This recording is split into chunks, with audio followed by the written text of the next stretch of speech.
भी अगर महंगाई का रोना रोते हैं तो आप ऑर्डिनरी इंसान हैं, और अगर आप एक्स्ट्रा ऑर्डिनरी की फहरिस्त में आना चाहते हैं तो दूर हो जाएं उन दोस्तों से जिनकी जेबों में शिकायतों की एक लंबी लिस्ट होती है। ये खुद तो हरा चश्मा पहनकर सूखी घास खा रहे होते हैं और आपको भी अपने रेवड़ में शामिल कर लेते हैं। इन्होंने सिर्फ बातें करनी होती हैं और जब प्रैक्टिकल का टाइम आता है तो ये आपको दूर तक नजर नहीं आएंगे। हमारे ये दोस्त किसी लॉटरी लगने या किसी प्राइज बॉन्ड के खुलने या छप्पर फटने के इंतजार में होटलों पर बैठकर बड़े बड़े एम्पायर्स खड़े कर देते हैं। आप आलिम हैं, आप जाहिल हैं, आप सेहतमंद हैं या आप बीमार हैं, आप अच्छे हैं या बुरे, ये सोबत का असर होता है, उससे हमारी सोचें बनती हैं। और आज हम जिस जगह पर भी हैं अपनी सोचों की वजह से। आप महंगाई कम नहीं करा सकते, आप अपनी इनकम को तो बढ़ा सकते हैं, लेकिन कैसे?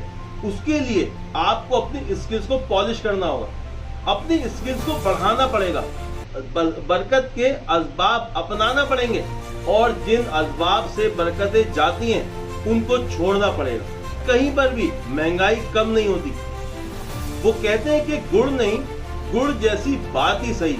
अगर आपका पेट भी खाली है ना तो उसका जिक्र ना करें किसी से, अल्लाह आपको इज्जतदार बना देगा। और उन लोगों में जान पैदा करें जो परेशानी का शिकार हुए हैं। आप इस काबिल बने कि जिन दोस्तों को आपने उनकी शिकायती लिस्ट की वजह से छोड़ दिया था, आज उनमें बैठकर उनके अंदर आप एक जज्बा पैदा कर सके। दुनिया में कहीं भी महंगाई बढ़ जाती है तो कम नहीं होती। एक वॉरशिप की मिसाल से समझें। वो वॉरशिप जा रहा था और सिपाही ने कैप्टन से कहा कि सर देखें, हमें कोई इशारा कर रहा है कि आप अपना रुख मोड़ें। कैप्टन बोलता है अच्छा इसको बताओ कि हम वॉरशिप हैं। वो इशारा करते हैं और बताते हैं कि हम वॉरशिप हैं। वहां से इशारा आता है कि आप फौरी तौर पे अपना एंगल 45 और 50 डिग्री पर चेंज करें।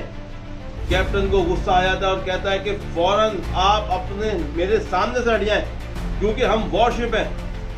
वो कहता है बहुत देर हो चुकी है, 90 डिग्री पे अपना एंगल चेंज करें।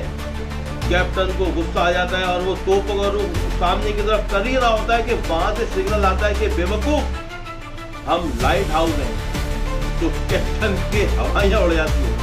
हम रोजाना उठने बैठने वालों के साथ खुद मिलके उस लाइट हाउस से टकरा रहे होते हैं जिसे हम चेंज नहीं कर सकते।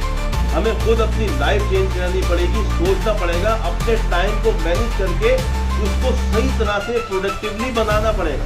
Thank you.